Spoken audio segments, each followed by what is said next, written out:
رب اشرح لي صدري ويسر لي أمري واحلل عقدة من لساني يفقهوا قولي. My dear respected brothers and sisters in Islam, Assalamu alaikum wa rahmatullahi wa barakatuh. Allah subhanahu wa ta'ala has created this world as a test for His believers. This entire world that we are living in, this material world that we are passing through, this life, is a test for the believers. And the creator of this world Himself has said that He did not create this in vain. And this is the conclusion that those who have been termed as the intelligent ones will reach.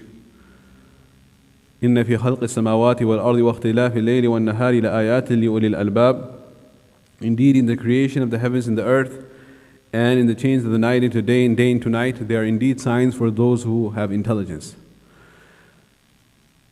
الَّذِينَ يَذْكُرُونَ اللَّهَ قِيَامًا وَقُعُودًا وَعَلَى جُنُوبِهِمْ.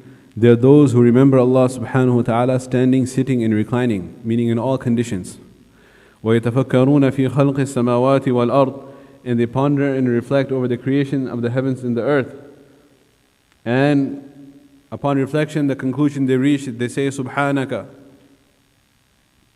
O Allah, you are pure from all defects.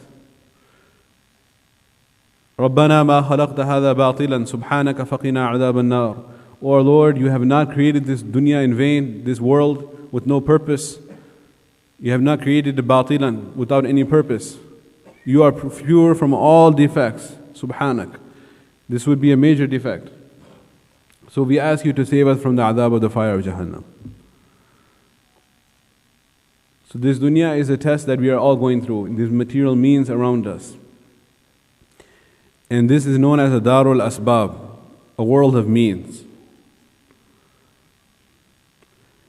And behind these material means is the qudra and power of Allah subhanahu wa ta'ala. And Allah subhanahu wa ta'ala has made these means visible to us, perceptible to us. These are things that we see with our eyes, we touch with our hands, we hold and grasp, we utilize them. And He has instilled in our hearts the love for these material means. He says, وَتُحِبُّونَ الْمَالَ حُبًّا جَمًّا. You love the material wealth of this world. حُبًّا جَمًّا, very strong attachment you have. وَإِنَّهُ عَلَى حُبِّ الْخَيْرِ لَشَدِيدٌ. He has strong love for the material dunya. And behind these material means, Allah subhanahu wa ta'ala has hidden His qudra and His power. Who He Himself is running all the affairs, and He is the musabbibul asbab. He is the one who puts the power in the asbab to benefit us and to harm us. But we do not see that hidden element, which is the amr of Allah subhanahu wa ta'ala. The amr of Allah subhanahu wa ta'ala is there with everything that benefits us, with anything that harms us. Nothing can benefit, nothing can harm without the permission and the will of Allah subhanahu wa ta'ala. So these material means that we are using in this worldly life, or if I would not use the word material, putting all means together, the asbab that we are utilizing and that we use for to fulfill our daily functions, the scholars have divided them into 4 different types. Number 1 is asbab dunyawiyya qat'iyya. These are material worldly means which are of a surety in their nature, in the cause and effect relationship established in this world, of physical world of laws that Allah has created. According to the physical laws of nature, there's a direct cause and effect relationship established, and according to the norms of our existence. These are called asbab qat'iyya.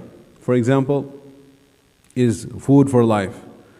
Allah subhanahu wa ta'ala has made it such that our bodies, they require food. They require air to breathe. They require water. وَجَعَلْنَا مِنَ الْمَاءِ كُلَّ شَيْءٍ حَيٍّ. This is a truism, a fact of biology, that it is from water that Allah has made everything that is living. All living organisms come from water. This is mentioned in the Quran. وَجَعَلْنَا مِنَ الْمَاءِ كُلَّ شَيْءٍ حَيٍّ. So water as a source of life, this is a sabab qat'i, definite cause and effect relationship, that you need water for life.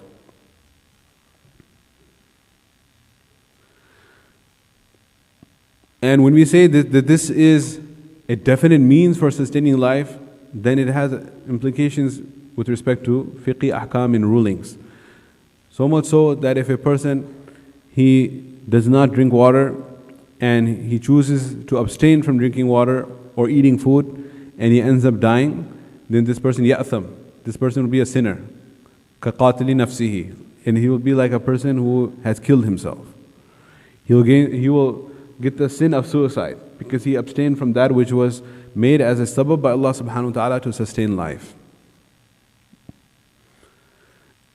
This is with regards to self-infliction. If someone withholds the water from someone else and does not allow someone to drink water, does not allow someone to eat food, and puts him under house arrest, like Uthman radiallahu anhu, or the Khalifa that was Maqtul Shaheed radiallahu anhu, and the person dies from thirst, or Hussein radiallahu anhu and his family in Karbala, and the people die from thirst, then the person who was withholding the water would be considered responsible for murder, for killing the person. Even though they actually did not kill them, they withheld the source of life. So this is called sabab qat'i. Then the second type is sabab dhanni. A sabab dhanni is something which is a cause and effect relationship, but is not 100%. Sometimes it might work, sometimes it may not work. It's not 100% guaranteed. Like medicine for shifa. Allah subhanahu wa ta'ala sometimes puts shifa in the medicine, and sometimes Allah subhanahu wa ta'ala does not put shifa in the medicine. Who actually has shifa and cure? The shifa and cure lies with Allah and Allah alone. If He wishes, He may put that shifa in the medicine, and when a person takes the medicine, takes the course of antibiotics, takes the whatever prescription is prescribed by the physician, and then the person is, mashallah, cured of the sickness. And sometimes a person takes a medication and his condition might even become worse. Somebody might be allergic to penicillin and end up having a worse outcome by taking a medication that they are allergic to. That's why in the past, the Muslim physicians, it is recorded in history that when they would write their prescription, and then on the top they would say, Bismillahi huwa shafi. In the name of Allah, the sole of being who has the cure in his hands, I write the following prescription. And this is what Ibrahim alayhi salam, he also said, وَإِذَا مَرِضْتُ فَهُوَ يَشْفِينِ وَإِذَا مَرِضْتُ فَهُوَ يَشْفِينِ. That when I become sick, then He is the one who gives me cure. Where did the sickness come from? It came from Allah too, but He did not attribute the sickness to Allah. He says, I become sick, then He gives me the cure. This is the adab in how you speak about Allah subhanahu wa ta'ala. When I become sick, فَهُوَ يَشْفِينَ, then Allah is the one who gives me cure. But this is not 100% guaranteed. So what happens is that if somebody refuses to take medicine and dies, then we cannot classify that as suicide. If somebody decided not to take medicine and ended up dying, or na'udhu billah, if somebody did not pay for someone's medication, if the husband said he's such a stingy person or he's having a bad relationship and he says, I will not pay for your medication to his wife, and then the wife ends up dying, then the husband will not be guilty of murder. But if he withheld water and food from her, then he would be considered a murderer. So this is sabab dhanni, second type of sabab. Sabab qat'i, sabab dhanni. And then the third type of sabab are sabab wahmi. Such means that people have come up with, which are mawhum, which are completely based on conjecture and have no basis with reality. They are based on superstition. And these are, for example, in the time of Rasulullah sallallahu alaihi wasallam, he prohibited, he said, we should not say mutirna binawi kada. Do not say that the rain fell upon us because so and so star was in the sky in such a particular constellation. This is not refuting the science of meteorology, which is science of weather and weather systems. It's talking about believing in positions of stars having a direct relationship on our life, which is astrology. So there are many people who still believe in astrology. And that is why they have the section in the newspaper. If you are born in this particular month of the year, then this is a particular name that you will have in the zodiac. And And then based on that, they have people who write those columns and people who read those columns. If no one would believe in those columns, in these fortune tellers, then they wouldn't have those columns in the newspapers. And they have all these different helplines and hotlines, and different people call different fortune tellers and believe in what they have to say. If there are different lines in the palm of your hand, this indicates different things. Palm readers. Rasulullah sallallahu alaihi wasallam said, "Man ata arrafan faqad kadhaba bima unzila ala Muhammad sallallahu alaihi wasallam." The one who goes to a palm reader and believes what he has to say, then he has rejected the wahi that was revealed on Muhammad sallallahu alaihi wasallam. So that is a very strong wording. It's a wording of kufr. To say that if this line is like this, if there are so many lines coming out, that refers to how many life partners a person will have. So there's a cause and effect relationship established, which has no basis. So what is this? This is sabab wahmi. It's totally based on conjecture, has no basis with reality. Superstition. If you see a black crow, it means something evil. If you see a black cat, so these are from mushrikeen, from Hindus, from other cultures. They have all of these various superstitions. They have nothing to do with our religion. So these are material means. Sabab qat'i, sure means. Sabab dhanni, possible means. Food for life, medicine for life. And third one was sabab wahmi, totally based on conjecture, have no basis with reality. And the fourth sabab is sabab shar'i, sabab ghaibi. Unseen asbab, which are based on the sharia, based on what Allah and the Rasul sallallahu alaihi wasallam have told us. There are many good deeds and there are many sins for which there is a definite cause and effect relationship established with respect to our worldly existence itself, not only with respect to reward or punishment in the hereafter. If you do this good deed, you will have this result in your worldly life. And if you commit this sin, you will have this result in your worldly life. So when we see that cause and effect relationship established, then we have to believe in that. That is the sabab. What type of sabab? A shar'i sabab. And with regards to on the scale of believability, it is number one, is 100% true, 100% effective, and 100% we must have conviction and belief in that as a believer, as a mu'min. Simple example, for example, is when we stand up for the saf. Rasulullah sallallahu alaihi wasallam said, "Sawu sufufakum," straighten your lines. في معنى الحديث فإن تسوية الصفوف من تمام الصلاة. Straightening the lines is part of the completion of the prayer. And then he said, وَلَا تَخْتَلِفُوا فَتَخْتَلِفَ قُلُوبُكُمْ. And do not make sure that your lines are not crooked, because this will create division in your hearts. Meaning, if the line at the time of prayer is not straight, if there is crookedness in the line of prayer, then this will create animosity, ill feeling, and hatred amongst the hearts of the believers for each other. How will that happen? Why? So where is the cause and effect relationship? From a physical, worldly perspective, we do not see that, but this is definitely, clearly, and explicitly borne out from the words of Rasulullah sallallahu alaihi wasallam. On the opposite side, Rasulullah sallallahu alaihi wasallam said, "Lan tadkhulul jannata hatta tu'minu." You will not enter into Jannah until you believe. وَلَن تُؤْمِنُوا حَتَّى تَحَابُّوا. You can never be true believers until you love one another. أَفَلَا أَدُلُّكُمْ عَلَى شَيْءٍ إِذَا فَعَلْتُمُوهُ تَحَابَبْتُمْ. Shall I not inform you of such an action? If you inculcate it as a practice, then you will begin to love one another. If you do this practice, you will start loving one another. If you start loving one another, then you can be a true mu'min. If you become a true mu'min, then you can enter Jannah. Afshu salama bainakum. Spread salam amongst yourselves. So salam has been mentioned in the hadith as a means of creating love amongst one another. Afshu salam. Sallim ala man arafta wa man lam ta'arif. Say salam to the one you know, the one you do not know. Right? So what does this mean? This means saying salam will create love. Tahaddu, tahabbu, giving gift to each other will create love. So there is a cause and effect relationship established. So we have to take these and believe in them as well. And with regards to the worldly means, whether they are qat'i, whether they are of sure nature, sure that we are sure that they are effective, or they are something which are dhanni, which are possible. We have to realize that the worldly means are that which is visible in front of us and we are adopting. But behind those worldly means, there is a hidden order of Allah subhanahu wa ta'ala. And it is because of that order of Allah subhanahu wa ta'ala that we are able to benefit from that worldly means, or we are being harmed by that worldly means.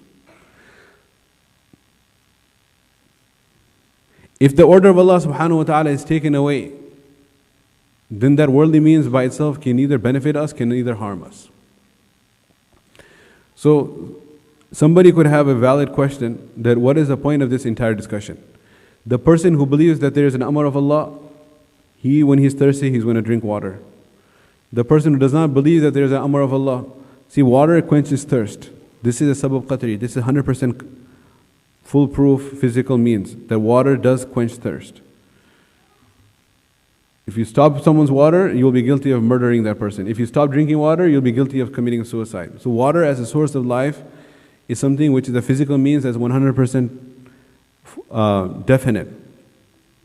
So a believer, he will also drink water when he's thirsty. And if he doesn't, he'll be sinful if he dies. He must drink water. Ya ayyuhalladhina amanu la taqtulu anfusakum.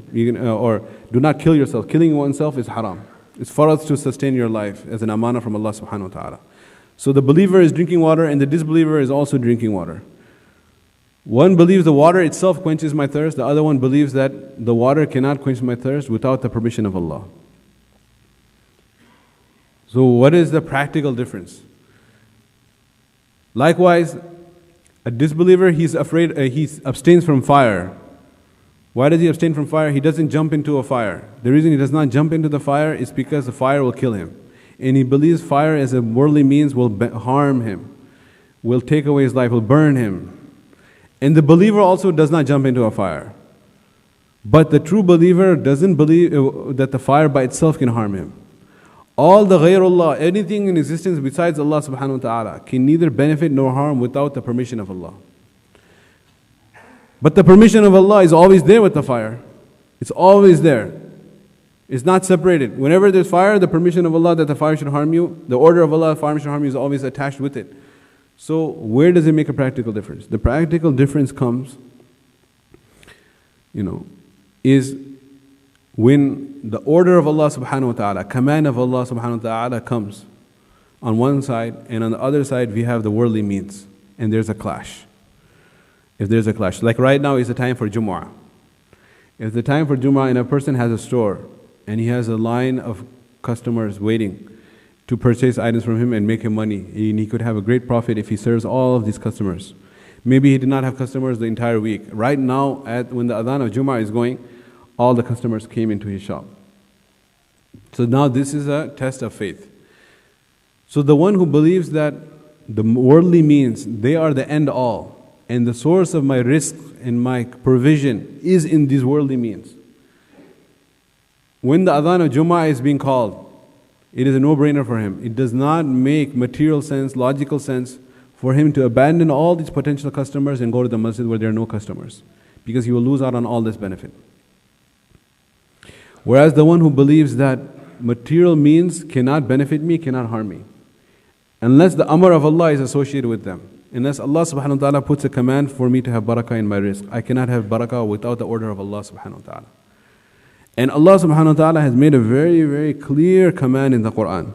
Ya ayyuhalladhina amanu, O those who believe, إِذَا نُودِيَ لِصَلَاةِ مِن يَوْمِ الْجُمُعَةِ, when the adhan for Jummah is called, فَاسْعَوْا إِلَى ذِكْرِ اللَّهِ, then hasten to the dhikr of Allah, وَذَرُوا الْبَيْعَ, and leave all transactions.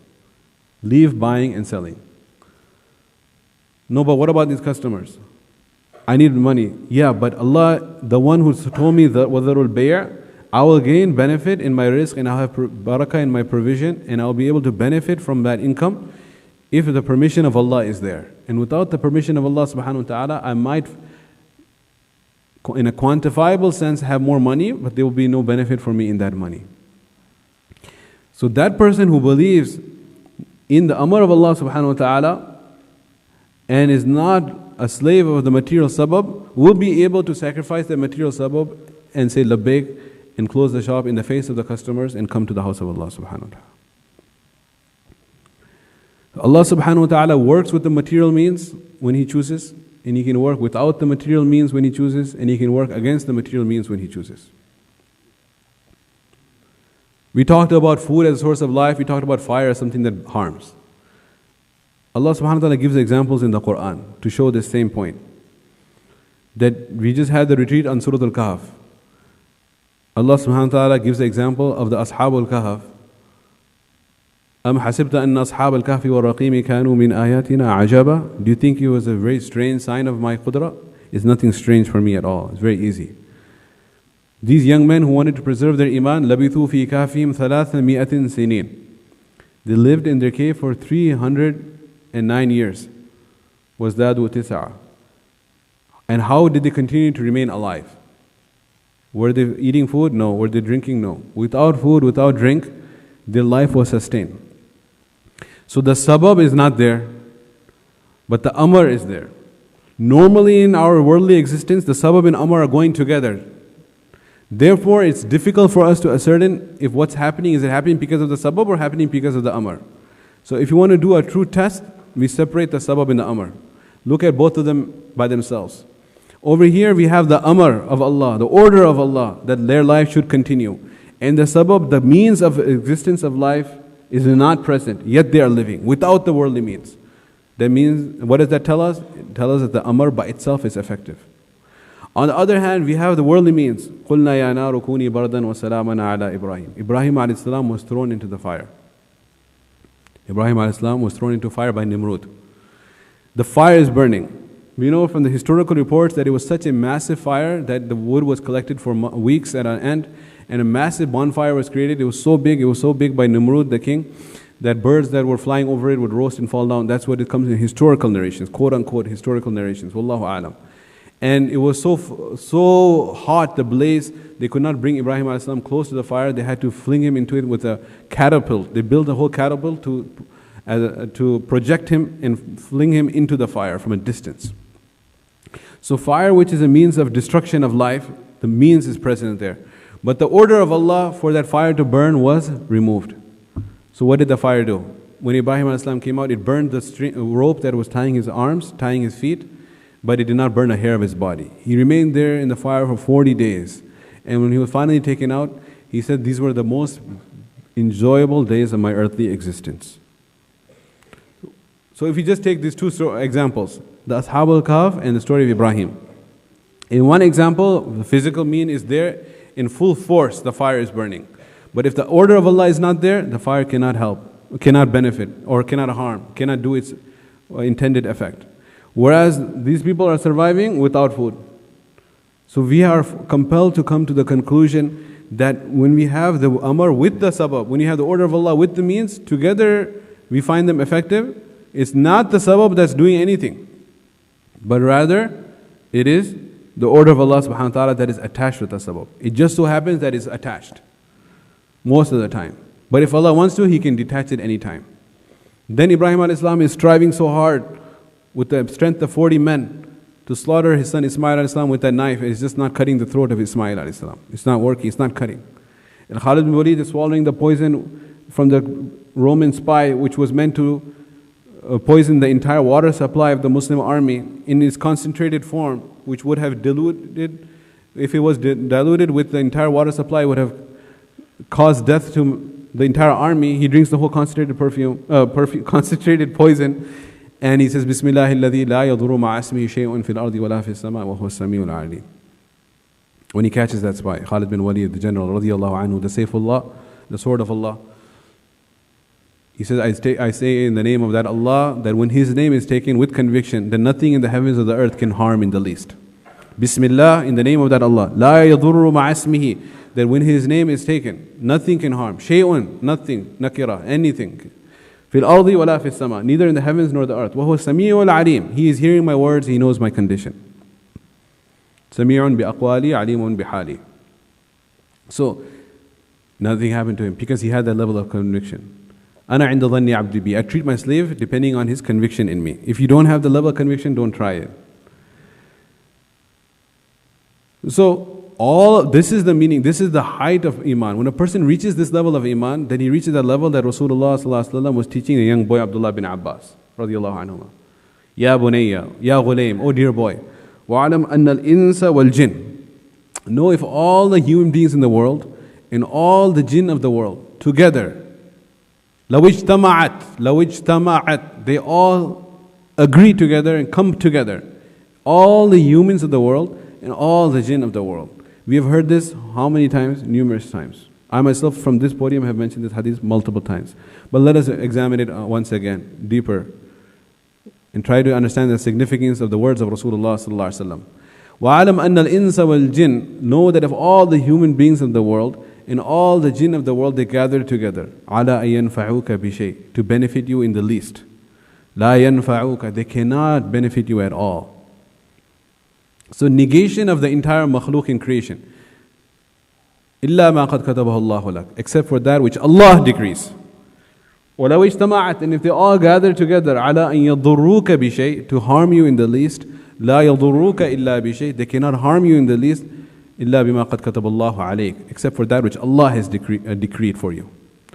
If the mu'min has this level of iman, then he has absolutely no fear from any creation, nor any hope in any creation. He is not hope from anyone illallah, not raja from anyone illallah. That is the meaning of la ilaha illallah. He has no fear of any creation except for Allah, and he has no hope in any creation except for Allah. This was the first lesson of iman taught to Abdullah bin Abbas as a young boy, radiyallahu anhu. This is the first lesson taught in the first communication Allah had with Musa alayhi salam. The first communication Allah had with Musa alayhi salam, when he told his wife that I see some fire in the distance, you are pregnant and it's cold and it's a dark night. إِذْ رَأَى نَارًا فَقَالَ لِأَهْلِهِ امْكُثُوا. He saw a fire, he's told his wife, wait. سَآتِيكُم مِّنْهَا بِقَبَسٍ, I will bring some burning wood from there. أَوْ أَجِدُ عَلَى النَّارِ هُدًى, and we are lost in this dark night, I might find a guide. So he goes to the fire and he finds that there's a green bush. It's bright green, the greenest bush he ever saw in his life. And the amazing thing was, at the same time, it's completely engulfed in flames. It's burning and it's green. And he's very much amazed by this sight. And then he hears a voice and he does not know which direction it's coming from all directions at the same time. And the voice tells him, إِنَّنِي أَنَا اللَّهُ لَا إِلَهَ إِلَّا أَنَا فَاعْبُدْنِي وَأَقِمِ الصَّلَاةَ لِذِكْرِي. Indeed, I am Allah addressing you. And it says that إِخْلَعْنَا عَلَيْكَ إِنَّكَ بِالْوَادِ الْمُقَدَّسِ طُوَى. O Musa, take your shoes off. You come for the interfaith session, you come for the open house of the masjid, the first thing, what do we tell everyone? Please remove your shoes. This is an order to Musa alayhi salam. إِخْلَعْنَا عَلَيْكَ, take your shoes off. إِنَّكَ بِالْوَادِ الْمُقَدَّسِ طُوَى. You are in the noble valley of Tuwa, and you're going to communicate with your Creator. Then he asked him, what do you have in your right hand? So he was enjoying talking to Allah subhanahu wa ta'ala. He could have just said that I have a staff in my right hand, but he went on and started praising that staff. وَمَا فِي يَمِينِكَ يَا Musa, what do you have in your right hand, O Musa? قَالَ هِيَ عَصَايَ, he said, this is my staff. أَتَوَكَّوْ عَلَيْهَا, I lean on this staff. وَأَهُشُّ بِهَا عَلَى غَنَمِي, I guide my sheep with it as a shepherd. وَلِيَ فِيهَا مَآرِبُ أُخْرَى, and I have multiple benefits. So this is a makhluk that is benefiting me. Allah subhanahu wa ta'ala wanted to test him and wanted to teach him and educate him. That which you are so sure of that can benefit you and you trust it. It is your trusty aid. It is your tool that is on your side, that you're so sure of, is there. Ma'arib ukhra, benefits you. Alqiha ya Musa, just throw it down for a moment. فَإِذَا هِيَ حَيَّةٌ تَسْعَى. إِذَا مُفَاجَأَتِهَا means all of a sudden it became a huge serpent. And now he's running away from it. Why is he running away? He's afraid. Then Allah Ta'ala tells him, so that which was a source of benefit becomes a source of harm. Then Allah Ta'ala tells him, خُذْهَا وَلَا تَخَفْ سَنُعِيدُهَا سِيرَتَهَا الْأُولَى. Go and grab this serpent. You think it's going to harm you? First you thought it was going to benefit you, then it turns up to be a source of harm. Now I'm telling you, grab it. If I grab it, it's going to bite me, it's going to harm me. سَنُعِيدُهَا سِيرَتَهَا الْأُولَى. I will make it back into something beneficial for you. So what does that tell us? It tells us that any benefit we have from anything around us in our environment, this material means that it's benefiting us. Or anything that could potentially harm us. The benefit and the harm is coming from only Allah. And Allah alone. And again, I want to repeat in case you did not understand, that at the end of the day, then you'll say, what's the whole point of discussion? Should we stop adopting things which benefit us? And should we stop avoiding things which harm us? Because it's Allah and not those things? The fire cannot burn, the water cannot, no. You have to continue to adopt those things which benefit, continue to abstain from those things that harm. Just like the one who does not believe in the entire discussion we had today. But the difference is, if an order of Allah subhanahu wa ta'ala comes contrary to what the material means dictate, then we will not sacrifice the order of Allah for the material means, we will sacrifice the material means for the order of Allah. Why? Because we know that it's the order of Allah that is actually benefiting us or potentially could harm us, not the means. So therefore, if people tell you that you'll be building up your equity, you'll be paying less monthly payment than if you are in renting, and why in the world do you not take a conventional mortgage and haram mortgage? Then we will say that Allah subhanahu wa ta'ala says in the Quran that if you sign that dotted line and enter into this riba transaction, you're not entering into a riba transaction, you're entering into war with Allah. You're declaring war against Allah. Like the president, as the commander-in-chief and the head of the executive department of the government of the United States of America, he has authority to declare war, right? So the president declares war, he signs that we now declare war, the war on terror, which is such an ambiguous term, intentionally kept ambiguous. So the war on terror. It used to be war against nation states, now it's a war on terror. So the one who signs that agreement, Allah subhanahu wa ta'ala says, فَأَذَنُوا بِحَرَبٍ مِّنَ اللَّهِ وَرَسُولِهِ. You're ready, get ready to engage in war against Allah and His Rasul. So we are engaged in war against Allah. Then what can we complain of? You ask the one you're engaged in war with to help you? You are in warring against him and then you cry to him, إِيَّاكَ نَعْبُدُ وَإِيَّاكَ نَسْتَعِينُ. There's a very big contradiction going on. So this is what happens. The person who believes that no, Allah subhanahu wa ta'ala will give me barakah in my halal income, in my halal expenditure, because the test of mal is both on the earning side and the spending side. In my halal income, the way I earn halal, and the way I spend halal, Allah will put a barakah in it. If a person has that belief, because now he is believing that my success does not lie in having more means, but rather in fulfilling the amr of Allah subhanahu wa ta'ala. This is the reality that we all have to work on and correct our aqidah, correct our belief. May Allah subhanahu wa ta'ala give us tawfiq to make amal. We humbly request all the brothers in the back to please come in, fill in the gaps. There are people waiting outside, and perform the sunnah. Jazakallah khair.